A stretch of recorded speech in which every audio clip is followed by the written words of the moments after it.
All right, so let's put this unit and TFS into practice.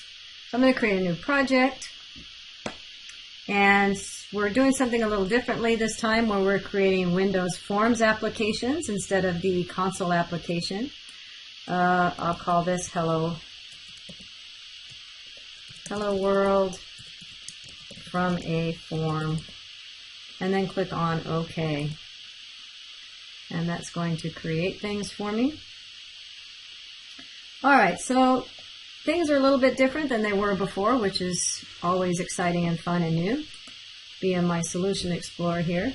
So things are different now, where we're actually creating a form window to display rather than using the console.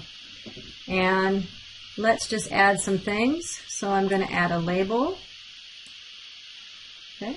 And then let's look at the properties. Well, my properties is displaying down here. I'm going to slide this up. If your properties window is not being displayed, you can right-click on the label and choose properties, and that'll display the properties window.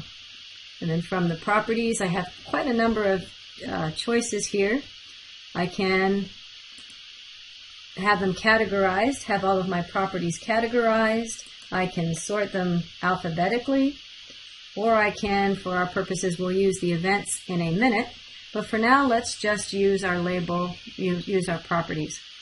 And then this is the way that we can set various properties on that label, whether we want to set the color or the text or the name, and those are things that we're going to be doing now. So let's say name, label, I'm going to put here is label. L, my L is not working on my keyboard very well. Okay, and you can see that's the text that's going to be displayed. Just like any other PowerPoint, anything you've done before in Visual, in Microsoft, you know that you can drag things, move them around, and that sort of thing. Okay, so the other thing I'm going to do is give this label a name. And the reason I'm going to give the label the name is because I want to be able to address it in my code. I'm going to give it something that has a little bit more meaning. I'm going to start off with the prefix LBL just to identify this as a label. And then I'm going to type in the word name. Okay. I'm going to put in a text box so that the user has the ability to enter in some text. Notice my properties are changing for that text box. Again, I'm going to say text username maybe, or something like that.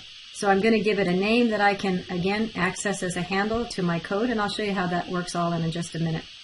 Okay, and you can move it around and do the things that you would normally do. You can see that I have a little blue line to line things up nicely. And the next thing I'm going to do is apply a button.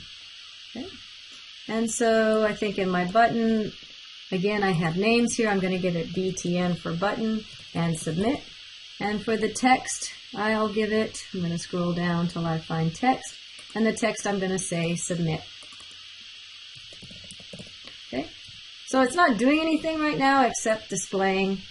And so if I run it like we normally do, I should just get a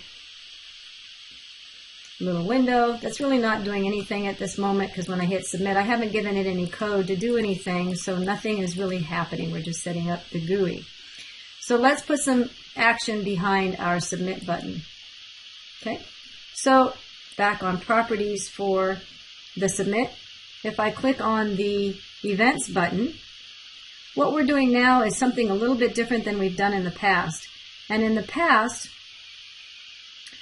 what has happened is, I've gone too far, I need to go and click. Okay, in the past what's happened is we've had code that we read line by line. We call it procedural. We might go to a module or to a class and then come back.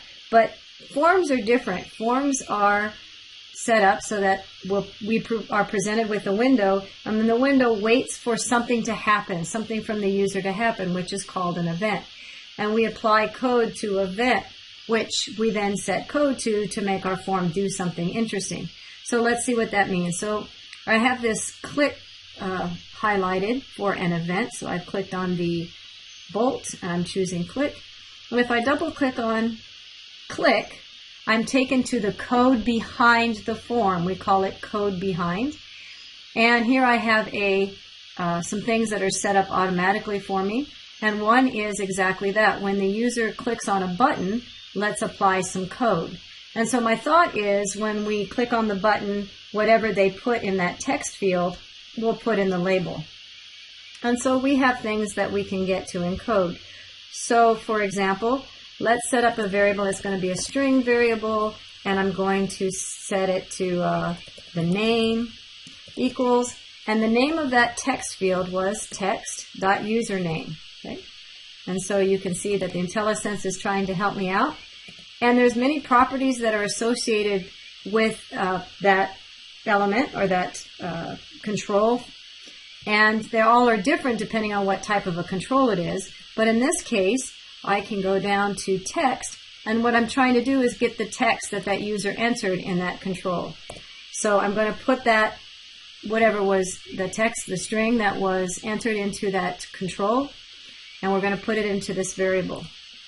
And so we'll do the opposite then. I want to associate label name, so the label dot text. Again, I can't just say label equals. I have to explicitly say what about that label control do I want to change, which property I want to change. Well, I want to change the text property, and I'm going to set that to the string the name.